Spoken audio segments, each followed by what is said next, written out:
Your name of your book is 60s Sex and Tango, right? Confessions of a Beatnik Boomer. Right. And why did you title it that? Why did you decide to write this book? Well, I one day woke up and I was in my 60s, and I said, "What's this all about?" And it seemed like my life had been rather haphazard and rather comedic and ironic. And I thought I would like to write some things about what it feels like to be in my 60s. So, hence 60.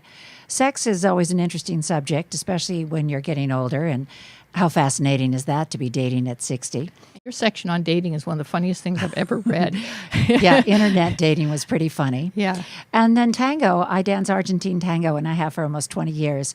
But that's the metaphor for my life. Mm-hmm. I use that in the last section.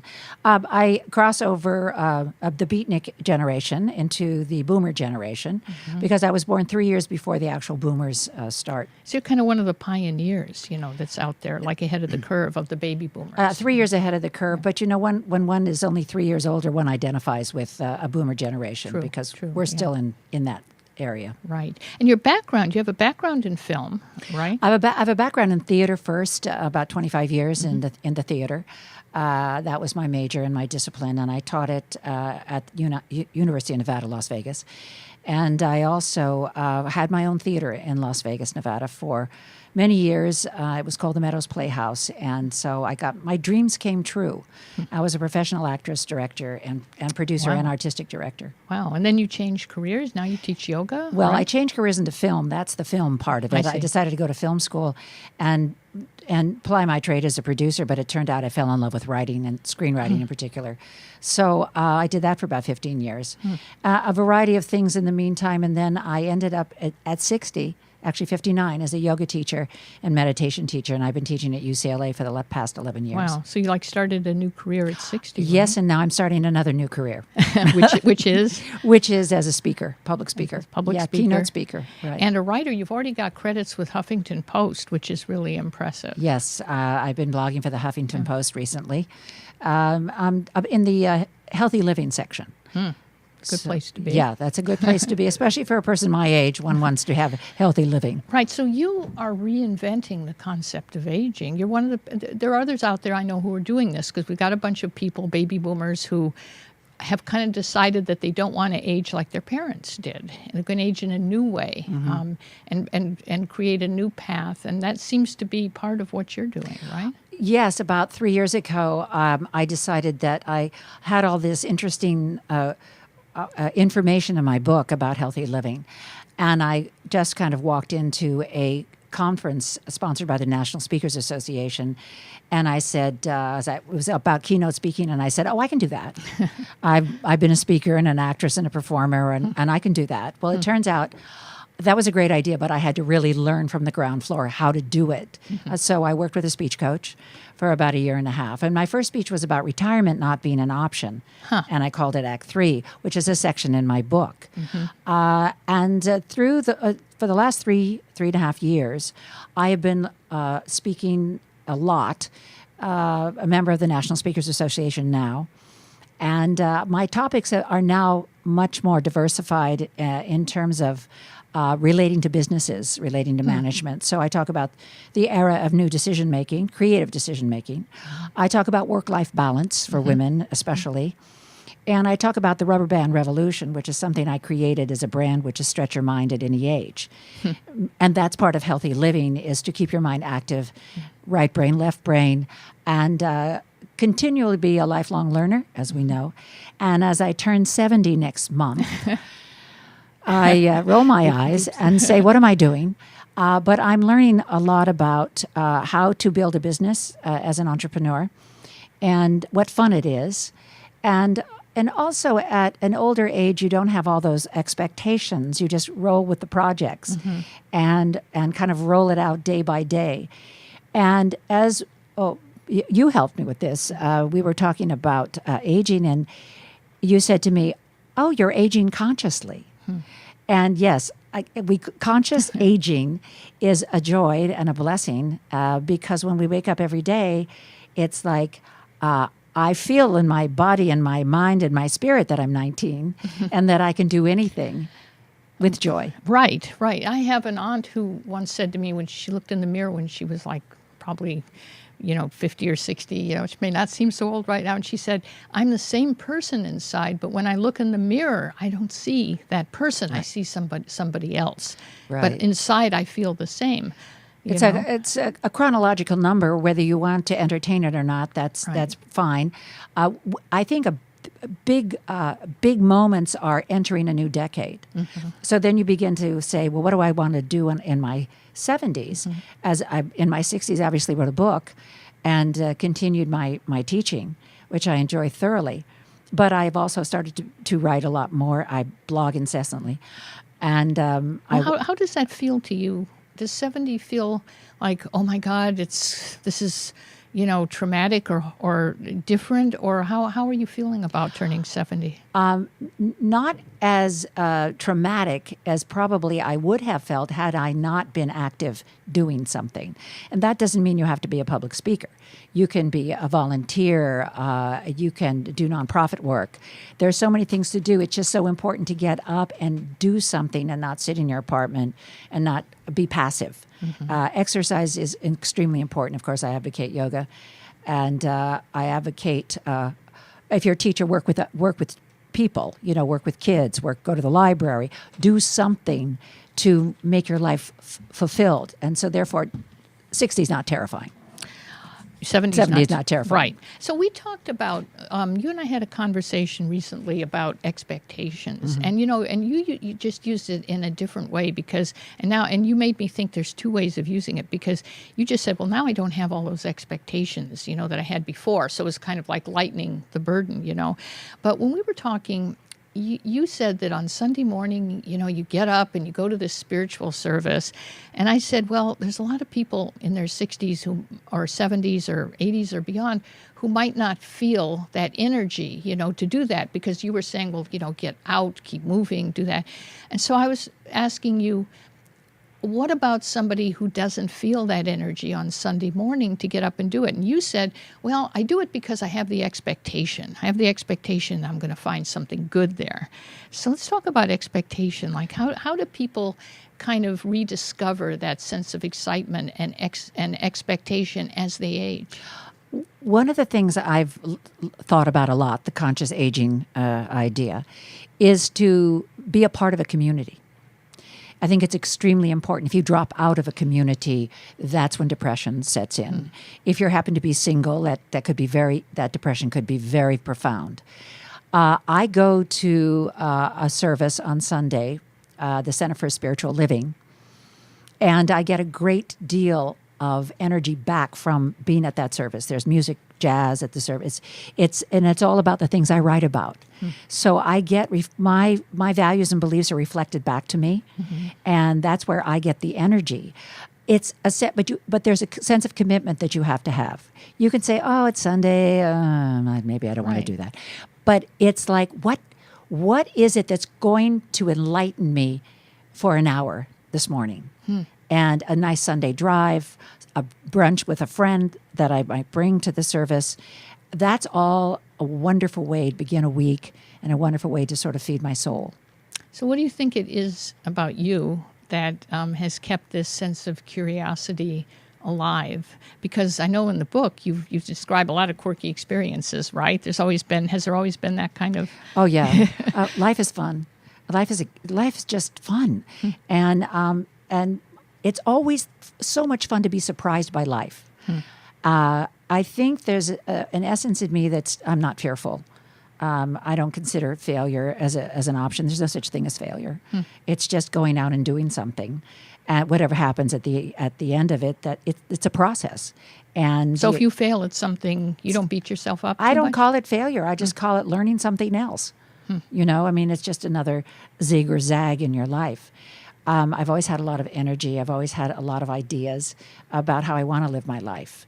And it goes back to the old beatnik generation, I think, mm-hmm. where I was really informed by the writers of the Beat generation. And I was at Berkeley in the 60s. And so in the early formative years, it was always about being active and proactive. And kind of rebellious and different? A rebellious... artistic. Yeah. And I was always artistic in the sense of I loved the theater. and I love teaching. And I think the gift that I was given for my life is as a teacher. And so that brings you that energy and adrenaline and infuses your entire way of looking at life. And that seems to be what's so important, isn't it? Because, as we get older, there's always people around us who are maybe the same age, but they're kind of starting to get tired and they're getting, like talking about their aches and pains. And right, don't you find that? Yeah, there's a lot of talk of people in their 70s about how they're feeling. Yeah. And there's always talk about, here's a danger, I'm exhausted.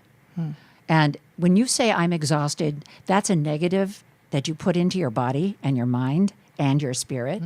And so you're exhausted. But if you say, I feel fabulous today, then the whole day will have that tone. Because your cells kind of hear that, right? That's right. That's right. With the mind-body connection is what I talk about, mind-body-spirit connection. And, of course, yoga just opens up everything in your body and your mind. Yeah, I was going to say, isn't yoga, that can be really important, right, for helping us keep sort of... Right. And that's part of my business. That is my business, actually. So talking up my business is talking up the mind-body-spirit connection in everything you do. It's being mindful, present. And when you're present, you're excited. When you're past thinking or future thinking, you're not very excited. It's already happened. You've lived it. And the future is an illusion. The future doesn't exist. It's only in the present that you really can get that kind of energy and place your energies in balance. So you're constantly kind of pulling energy out of the present moment, sort of being there. Right, right. And make everything a joy. Having coffee in the morning, reading the news, whatever it is. Well, of course, that's not a joy. But I mean, listening to music is a joy. Well, I'll put on my journalist cap and I'll say, well, easy for you to say. Or some people say that, right. that's what we like to do to get the opposing position. Right. It's really important to keep the negative out of your experience. So you have really consciously done that. You're always doing that, aren't you? Always. And that's how projects start, continue. Today, I didn't want to learn about search engine optimization words. Today, I didn't want to learn about tags and as opposed to meta descriptions. It was like I wanted to shut down, and I couldn't. I had to say, yes, I'm here. Yes, I'm listening. Yes, this is a very positive thing I'm doing for my business so that I can get up on Google, So you're talking yourself into a good frame of mind a right. lot of times, Yeah. right? So I don't have time to be negative and say, I'll talk to you later. Let's in the few minutes we have here, let's talk about your book, because tell us a little bit about some of the quirky kind of experiences that you write about in the book. I still get a big thrill out of my children trying to parent me. That's my favorite thing of all. There isn't a time I go into one of my boys' homes and they're going to parent me. They're going to tell me what it is I should do, and I should be there. And it's like the tables have turned. And if I give them any advice, it's like, why are you in my business? Until they ask. And then if they ask, I get to give it. So being parented by children is always a funny experience. How do you handle that? Well, how do you? Most of the time now I just ignore it. Because engaging it doesn't get you anywhere. It's not going to get them off their position. No, yeah. I engage my grandchildren. I have 5 grandchildren, so I engage them, and I play with them, and because they can really understand you, right? They actually get me more than my sons. Yes, my 8-year-old is just right in there. Right. And I think that's important because, sometimes I think as we get older, we realize that, we're carrying around a lot of baggage, and like the 8-year-olds and the 10-year-olds, they don't have that. So we can really, if we don't want to carry that baggage, I think sometimes, we're closer to them, really. One of the things that keeps me really alive and kicking is that I see my grandchildren as much as possible. I go to their schools, I meet their teachers, I go to their pageants. We read books. I go to Barnes & Noble with all of them and pick books out. We read at night. Every week I ask them what they did in school. So, really paying attention to their lives and being a part of their lives is extremely important for me. What about internet dating? That's such a funny chapter you had. You described all the different types of men that you went out with. And, yes. None of them really worked out too well, right? No. One I had for a while, but you really don't know what you're getting. It's really basically a crapshoot when you're out there. And I think you just have to be. I learned how to be a little more mindful about what people are saying and what their intent is, and you kind of learn if they're telling the truth or not telling the truth. And when you're older, like I was in my 60s, it's like you pretty much know yourself. You know, you better. It makes life easier if you do. And so I knew what I wanted and what I didn't want.